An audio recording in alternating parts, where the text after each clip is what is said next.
Hello everyone, so this is our lecture 3 of unit 3 as we already cover our two parts. हमने सबसे पहले part में देखा था कि आइट्रेशन एंड लूप्स क्या होता है, हमने उसको समझा था और सेकंड पार्ट में हमने डिस्कस करे थे AK2 की जो इंपॉर्टेंट पैटर्न क्वेश्चंस है हमने उनको डिस्कस करा था। तो अगर आपने वो लेक्चर्स नहीं देखे हैं तो वो मैं डिस्क्रिप्शन बॉक्स में टैग कर दूंगी, आप पहले उनको देख लीजिए, देन इसके बाद एरे के ऊपर मूव करता है। सो बेसिकली एरे क्या होता है? एरे देखो, हम एरे को समझते हैं, एरे कलेक्शन ऑफ एलिमेंट होता है, यानी कि सेम डेटा टाइप का जो कलेक्शन होता है वो एरे के अंदर होता है। हाँ, और वो स्टोर किसमें होता है? वो स्टोर होता है कॉन्टिजियस मेमोरी। कॉन्टिजियस मेमोरी को हम समझते हैं यानी कि एक के बाद एक डेटा स्टोर होता चला जाएगा, बट जो डेटा होगा वो एक ही तरह का होगा, या तो वो इंटीजर टाइप का होगा या तो वो स्ट्रिंग टाइप का होगा। ओके, अलग अलग टाइप का हम डेटा नहीं यूज कर सकते। एक चीज और होती है, एरे के अंदर होती है इंडेक्सिंग, और हमेशा 0 से स्टार्ट होता है, 0 1 2।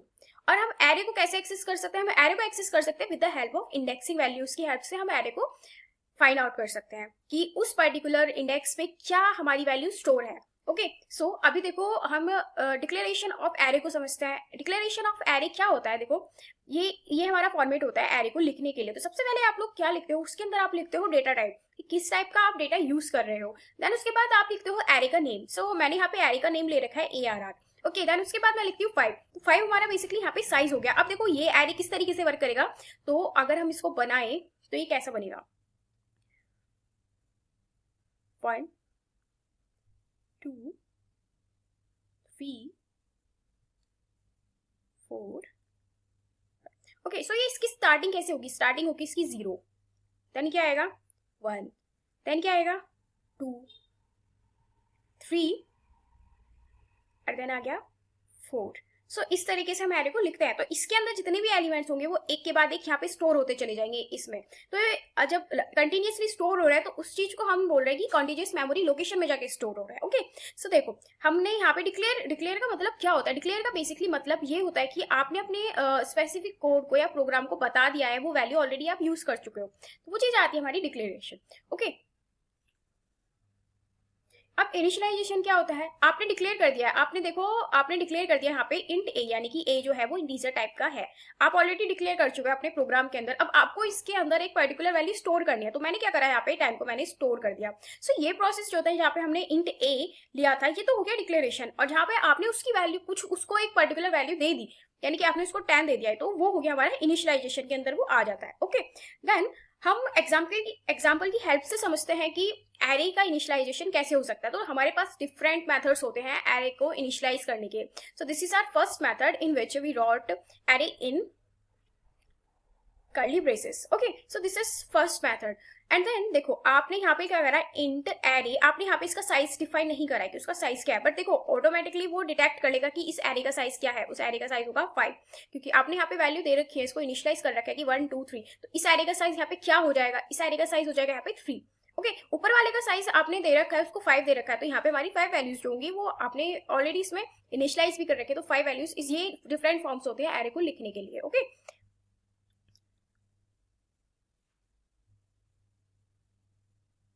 Array element. So basically array element क्या होते हैं? वो एलिमेंट या वो इंडिविजुअल वैल्यू जो कि स्टोर होती है एरे के अंदर और जिसको हम एक्सेस कर सकते हैं इंडेक्स की हेल्प से, तो वो चीज कहलाती है हमारी एलिमेंट। अब देखो इसके ये हमने यहाँ पे एक एरे बना रखा है, उस एरे के अंदर हमने क्या कर रखा है, हमने उसके अंदर ये 10 20 30 40 ये कुछ वैल्यूज हमने इसमें इनिशियलाइज कर रखी है। तो ये बेसिकली 10 20 30 40 क्या है हमारी? ये हमारे कहलाते हैं एलिमेंट्स। ओके, सो ये पर्टिकुलर चीज क्या होती है? ये होती है एलिमेंट्स। देन उसके बाद आता है एरे। देखो एरे लेंथ का मतलब होता है एरे के अंदर कितने एलिमेंट्स स्टोर है। अब देखो हम इस वाले को पर्टिकुलर इसी को देख लेते हैं, इसके अंदर कितने एलिमेंट्स, हमारे 4 एलिमेंट्स स्टोर है, तो लेंथ हमारी क्या हो जाएगी एरे की? उसकी इसकी लेंथ क्या हो जाएगी? हमारी इसकी लेंथ हो जाएगी 4। ओके, अब देखो इंडेक्स में और लेंथ में क्या डिफरेंस होता है कि ये बहुत ज्यादा कंफ्यूजिंग चीज होती है, तो इसको समझते हैं। लेंथ, यहाँ पे हमारी लेंथ तो हो जाएगी 4। अब अगर आप इंडेक्स वैल्यू देखो तो इंडेक्स हमारा किससे स्टार्ट होता है? 0 से स्टार्ट होता है, और वो कहाँ तक जाएगा? हमारा n-1 तक जाता है। ओके, यानी कि अगर हमारे पास 5 नंबर ऑफ एलिमेंट्स हैं तो वो कहाँ तक जाएंगे? वो जाएंगे हमारे n-1, यानी कि एक कम हो जाएगा, तो इसकी जाएगी 0 से लेके 4 तक हमारी उसकी वैल्यू चली जाएगी। ओके, तो लास्ट इंडेक्स जो होगा वही हमारी इंडेक्स वैल्यू कहलाती है। हाँ, तो इसकी क्या होगी? इसकी हो जाएगी 40 लास्ट। ओके,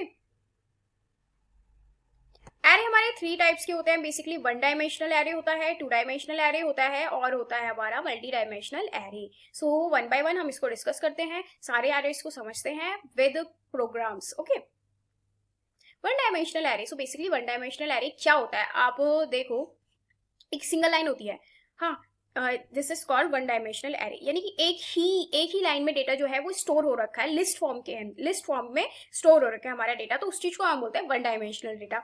अभी देखो मैंने यहाँ पे ले रखा है, ये एक प्रोग्राम ले रखा है हम लोगों ने, तो इसको समझते हैं। देखो सबसे पहले हमने प्री प्रोसेसर्स का यूज करा यहाँ पे। ओके, देन मेन फंक्शन के अंदर हमने एरे जो था उसको डिक्लेयर और इनिशियलाइज कर दिया, यहाँ पे हमने एरे बना लिया हमारा। ओके, देन उसके बाद हम यहाँ पे चलाएंगे फॉर लूप हम चलाएंगे प्रिंट करने के लिए for int i is equal to 0, कहाँ तक जाएगा, लेस देन 5 तक। क्यों जाएगा, क्योंकि इंडेक्स वैल्यू जो होती है वो हमारी एक n-1 होती है और i++ क्योंकि इंक्रीज होता चला जा रहा है, तो हमने यहाँ पे इसको यूज करेंगे। ओके, अब आता है 2 डायमेंशनल एरे। सो 2 डायमेंशनल एरे क्या होता है, जैसे हमारे पास मैट्रिक्स नहीं होती है, मैट्रिक्स की फॉर्म में कि हमारे पास उसमें रोज भी है, हमारे पास उसमें कॉलम्स भी है, तो इस तरीके से हमारा ये वर्क करता है, यानी कि हमारे पास अरेंज होता है किसकी फॉर्म में, रोज, और कॉलम्स की फॉर्म में अरेंज होता है। ओके, तो सबसे पहले हमें रोज के लिए भी करना पड़ेगा। देखो हमने यहाँ पे फॉर लूप चलाया, पहले रोज के लिए चलाया, अगर आपने पैटर्न वाली वीडियो देखी होगी तो मैंने वहाँ पे एक्सप्लेन कर रखा था फॉर लूप को बहुत अच्छे से। देन हमने इसके बाद चलाया है हमारा कॉलम्स के लिए। अभी आप देखो हमारे पास ये 2 जो है, यहाँ पे 2 जो है वो क्या है, वो रोज है, और 3 क्या है, यहाँ पे हमारा कॉलम्स है, यानी कि हमारी 2x3 की मैट्रिक्स बन रही है।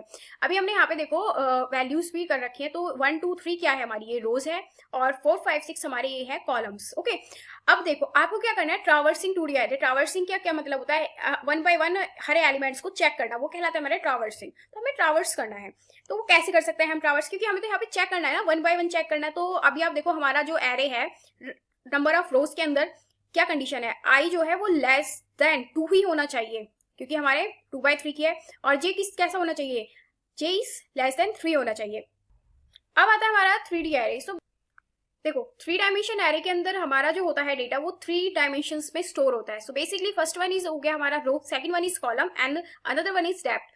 ओके, सो अगर आप देखो ओके, सो अभी हम इसको प्रोग्राम की हेल्प से समझते हैं। हमें यहाँ पे ट्रावर्स करना है, 3D एरे को ट्रावर्स करना है कि हमें हर एलिमेंट्स के पास 1 बाय 1 पहुंचना है। ओके, तो हमने यहाँ पे फर्स्ट हमारा क्या है 2 2 2, यानी कि हमारी जो यहाँ पे एरे बन रखा है वो 2 2 2 का है, तो सब में तीनों में कंडीशन सेम रहेगी। अभी हमें यहाँ पे प्रिंट क्या करवाना है, परसेंटाइल डी, क्योंकि हम यहाँ पे यूज कर रहे हैं इंटीजर टाइप्स की वैल्यूज को यूज कर रहे हैं, that's why we are using here percentile d. Then होता है एरे आई जे के, तो ये हो गया हमारा एक पर्टिकुलर एरे। तो हमें क्या चाहिए, हमारी जो आउटपुट्स है वो 1 बाय 1 अलग अलग लाइन्स में जाके प्रिंट होते हैं, that's why we are using here backslash n, another backslash n we are using for this one is. देखो अगर आप समझोगे इसको, तो ये वाला जो है वो किसके अंदर आ रहा है, ये आ रहा है हमारा जे लूप के अंदर। ओके, ये आ रहा है हमारा जे लूप के अंदर, and this one is in are I loop. अगर आप समझोगे तो समझ आ जाएगा किस तरीके से वर्क करता है। ओके, कॉन्सेप्ट इजी होता है, कुछ भी इसमें नहीं होता है, बेसिक बहुत ही सिंपल है इसका कॉन्सेप्ट, समझोगे तो समझ आ जाएगा बहुत अच्छे से। अब कुछ प्रोग्राम्स को समझते हैं। हमें क्या करना है, ये इंपॉर्टेंट है, मैं अगर किसी भी लेक्चर के अंदर प्रोग्राम्स को इंक्लूड कर रही हूँ तो वो प्रोग्राम्स बहुत ही ज्यादा इंपॉर्टेंट होते हैं एग्जाम्स के लिए। अगर आप क्वेश्चन पेपर उठा के देखोगे, PYQs को देखोगे, तो वहां पे आपको इस टाइप के क्वेश्चन जरूर मिलेंगे देखने के लिए। अभी हमें क्या करना है, हमें सम निकालना है और एवरेज निकालना है, मार्क्स ऑफ 5 स्टूडेंट्स का निकालना है। ओके, तो मैंने यहाँ पे देखो डेटा टाइप हमारा इंटीजर टाइप का है, नेम ऑफ एरे को नेम दे दिया मार्क्स, और साइज कितना है 5, क्योंकि हमें 5 स्टूडेंट्स का निकालना है। ओके, और यहाँ पे हम फ्लोट, यानी कि फ्लोट एवरेज का हमने यूज करा है, क्योंकि हमें यहाँ पे जो डेसिमल में होती है वैल्यूज वो भी हमें यहाँ पे मिल जाए। अब हम क्या करेंगे, इनपुट लेंगे मार्क्स, 5 स्टूडेंट्स का मार्क्स लेने के लिए हम यहाँ पे इनपुट लेते हैं, यूजर से इनपुट लेते हैं, एंटर मार्क्स ऑफ 5 स्टूडेंट्स के हमने मार्क्स को एंटर कराया। देन हमने क्या करा, for i is equals to 0, यहाँ पे देखो 5 लेना है तो लेस देन 5 होना चाहिए, क्योंकि हमें पता है n-1 तक चलता है। एंड देन यहाँ पे स्कैन करेगा मार्क्स को, हमने यहाँ पे यूज करा था। देन हमें यहाँ पे कैलकुलेट करना है, तो 4 हमने आई के लिए चलाएंगे, I is equals to less than, और sum is equals to sum plus marks. Okay, but अभी यहाँ पे ये कोड कंप्लीट नहीं हुआ है, इसको आगे भी देखते हैं। ओके, देखो अभी यहाँ पे हमें कैलकुलेट करना है, तो एवरेज क्या होता है, हमें एवरेज निकालना है, तो हम जो भी सम आएगा उसको 5.0 से हम क्या कर देंगे, डिवाइड कर देंगे, और फिर हमें रिजल्ट को डिस्प्ले करने के लिए अगेन प्रिंट एफ का यूज करना पड़ेगा प्रिंट करने के लिए। Okay, this is how this works. Let's move to next question. we need to write a program for adding of two matrix. भाई ये बहुत ज़्यादा इंपॉर्टेंट प्रोग्राम है, इसको तो आप लोग ना अच्छे से रट लेना, कर लेना, बस कर ही लेना इसको तो। ओके, ये मोस्ट इंपॉर्टेंट होता है। ओके, तो देखो सबसे पहले हमने वही करा, दो मैट्रिक्स लेनी है तो दोनों मैट्रिक्स को हमें लेना पड़ेगा, आई और जे। ये हो गया हमारा फर्स्ट मैट्रिक्स का, and this one is for our second matrix, this one is for our second matrix. Okay, so देखो वही सिंपल कॉन्सेप्ट है जो मैंने आपको बताया था, पहले हम यूज कर चुके हैं। इसको करने से पहले आप लोगों को क्या करना पड़ेगा, फोर लूप को अच्छे से समझना पड़ेगा, क्योंकि एरेज जो होता है वो बेसिकली फोर लूप्स के ऊपर ही डिपेंड करता है। एंटिल एंड अनलेस आप फोर लूप को नहीं समझ लोगे, आपको एरे समझ में नहीं आएगा। अब यहाँ पे हम कर रहे हैं, ऐड कर रहे हैं हम दो मैट्रिक्स को। हाँ, तो देखो ऐड क्या करेंगे, आई जे हो गया सम, आई जे इज इक्वल्स टू ए आई जे और बी आई जे, क्योंकि हमें सम प्रिंट करना है। अब रिजल्ट भी डिस्प्ले कराना पड़ेगा, that's why we are using this one is for our result. Okay, अगर आपको कुछ भी क्वेरी आती है, अगर आप चाहते हो मैं इन क्वेश्चंस के ऊपर अलग से एक पर्टिकुलर वीडियो बनाऊं जहाँ पे मैं सारे के सारे पीपीएस के जितने भी इंपॉर्टेंट प्रोग्राम्स हैं उनको डिस्कस करूं विद आउटपुट्स, सो आप मुझे कमेंट सेक्शन में ज़रूर बताना। ओके, ये क्वेश्चन बहुत ज़्यादा इंपॉर्टेंट है, मैट्रिक्स मल्टीप्लिकेशन, ये मोस्ट इंपॉर्टेंट है। देखो एडिशन मल्टीप्लिकेशन ये कुछ है, फैक्टोरियल भी है, तो ये कुछ प्रोग्राम्स है जो आपको करके ही जाने हैं, इनको स्किप मत करना अगर आपको अच्छे मार्क्स चाहिए पीपीएस के अंदर। ओके, यहाँ पे देखो हमें क्या करना है, मैट्रिक्स मल्टीप्लिकेशन करनी है। अभी देखो हमने यहाँ पे दो एक रो के लिए ले लिया, एक कॉलम के लिए ले लिया, ठीक है। ये हमारी दो बेसिकली मैट्रिक्स हो चुकी हैं। सी हमने लिया है, सी को हमने यहाँ पे इनिशियलाइज नहीं करा है, आई जे के। ओके, ये बेसिकली हमारे 3D के ही कॉन्सेप्ट में आते हैं।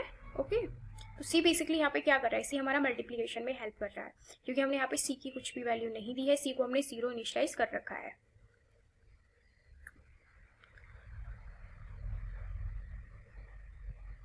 देखो फोर आई, ये सब हमने डिस्कस कर रखे हैं, आप इसको एक बारी देख लेना, ये बहुत इजी है, इतना टफ नहीं है, आप करोगे तो समझ आ जाएगा। Okay, structure, so basically structures क्या होते हैं, स्ट्रक्चर हमारे सी के अंदर यूजर डिफाइंड डेटा टाइप्स होते हैं जो हमें अलाउ करते हैं to group different types of variable under one name, यानी कि अलग अलग टाइप्स के वेरिएबल्स को एक ही नेम के अंदर लिखने के लिए हमको अलाउ करते हैं।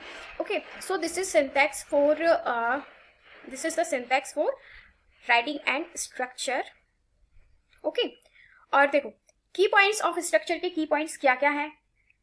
स्ट्रक्चर क्या होता है, यूजर डिफाइंड डेटा होता है। इट अलाउस क्या करता है, ग्रुपिंग ऑफ डिफरेंट, अलाउ करता है grouping of different data types under a single name. एक सिंगल नेम के अंदर हम डिफरेंट डेटा टाइप्स को यूज कर सकते हैं, बट देखो एरे के अंदर हम नहीं कर सकते थे, दैट्स वाई हमारे पास स्ट्रक्चर का कॉन्सेप्ट आया है। Declare using the struct keyword, देखो यहाँ पे हमने यूज करा है, डिक्लेयर करा है हमने स्ट्रक्ट स्ट्रक्चर। तो स्ट्रक्चर बेसिकली यहाँ पे हमने नेम होता है उसको बोलते हैं, अभी हम क्वेश्चन डिस्कस करेंगे तो उसमें कवर हो जाएगा। Each variable inside a structure is called member, यानी कि हर वेरिएबल जो स्ट्रक्चर के अंदर होगा उसको हम क्या बोलेंगे, मेंबर बोलते हैं। Okay, structure members are access using dot, किससे एक्सेस कर सकते हैं, डॉट ऑपरेटर से हम इसको एक्सेस कर सकते हैं। Structures helps in representing real world entities like students, employees, अभी क्वेश्चन डिस्कस करेंगे तो उसमें ये सब कवर हो जाएगा, है क्या क्या। Okay, memory is allocated for all members separately inside the structure.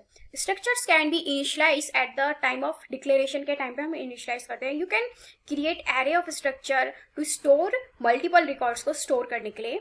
Okay,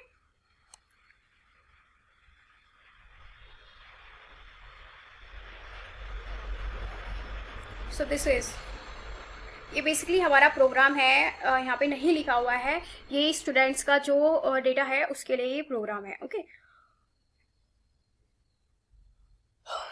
सबसे पहले हमने क्या करा, स्टूडेंट, हमने स्ट्रक्ट स्टूडेंट क्या था वहाँ पे एक ही नेम के अंदर, यानी कि एक ही वेरिएबल के अंदर हम डिफरेंट टाइप्स ऑफ उसका यूज़ कर सकते हैं, डेटा टाइप्स का यूज़ कर सकते हैं। यहाँ पे हमने इंट लिया है रोल नंबर के लिए, फ्लॉट लिया है मार्क्स के लिए, और ग्रेड के लिए हमने यहाँ पे कैरेक्टर का यूज करा है। So from here are important parts start. So देखो आपने क्या करा है, यहाँ पे स्ट्रक्ट स्टूडेंट S1 एक पहले स्टूडेंट्स के लिए बनाया, S1 डॉट रोल। अभी हमने डॉट रोल का क्या यूज देखा था कि आप एक्सेस कर सकते हो, अगर आप देखोगे role dot S1 dot roll से, देखो यहाँ पे हमने क्या करा, रोल नंबर %d\n, अब वो \n यूज कर रहा है क्योंकि डिफरेंट लाइन्स में आउटपुट जाके प्रिंट हो जाए। S1 डॉट रोल, तो हमें क्या चाहिए, S1 का रोल नंबर चाहिए, तो यहाँ पे जो S1 का रोल नंबर है वो हमें एक्सेस हो जाएगा। देन हमें मार्क्स चाहिए, तो हमने S1 डॉट मार्क्स को ले लिया है, 85.5 आ जाएगा। अब हमें चाहिए ग्रेड, ए ग्रेड हमारा यहाँ पे मिल जाएगा, यानी कि S1 डॉट ग्रेड करेंगे तो हमें मिल जाएगा। सेम हम रिपीट करेंगे, हम चाहे तो दूसरे उसके लिए भी बना सकते हैं, एक ही के अंदर मल्टीपल स्टूडेंट्स का भी हम यूज कर सकते हैं with the help of structure.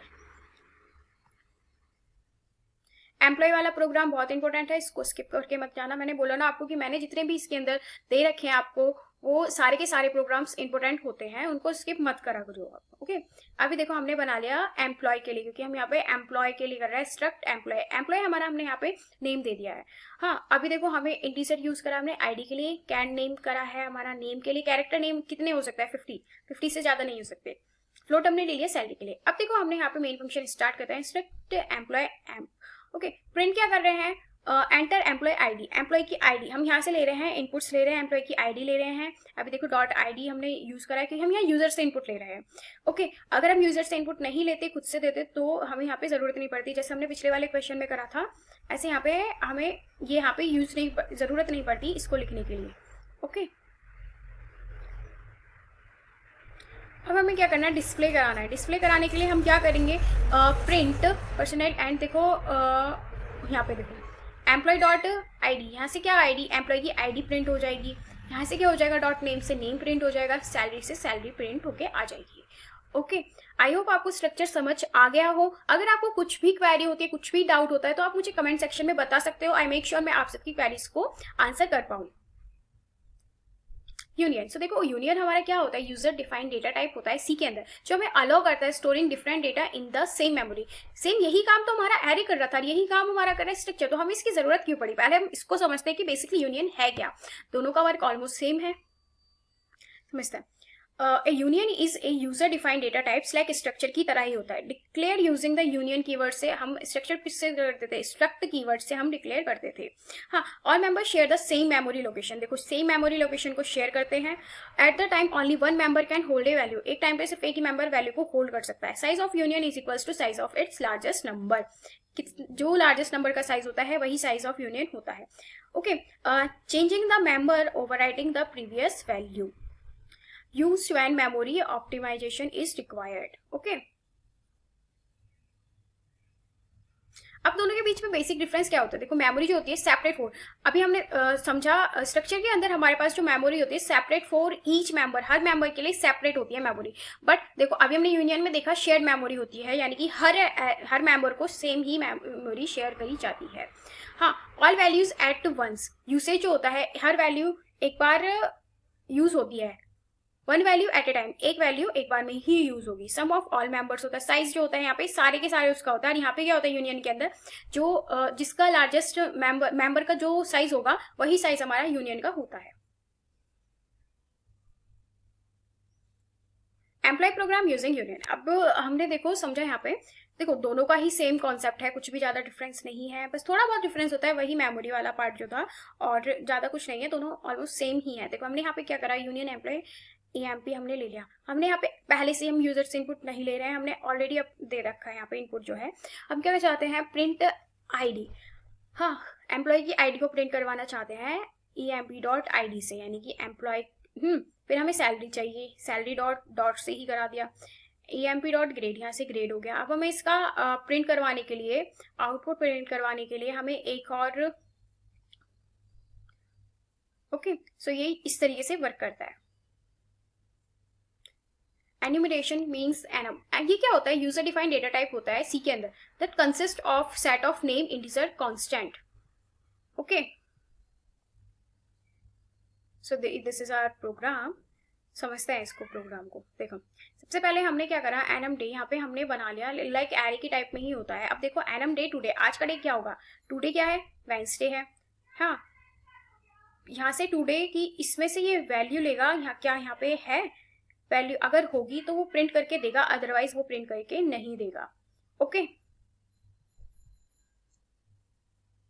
सो इसी के साथ हमारी यूनिट 3 जो होती है वो खत्म होती है, और हम जल्दी स्टार्ट करेंगे अपनी यूनिट 4 को। और ऐसे ही वीडियोस के लिए please don't forget to subscribe and like. Till then bye bye, take care.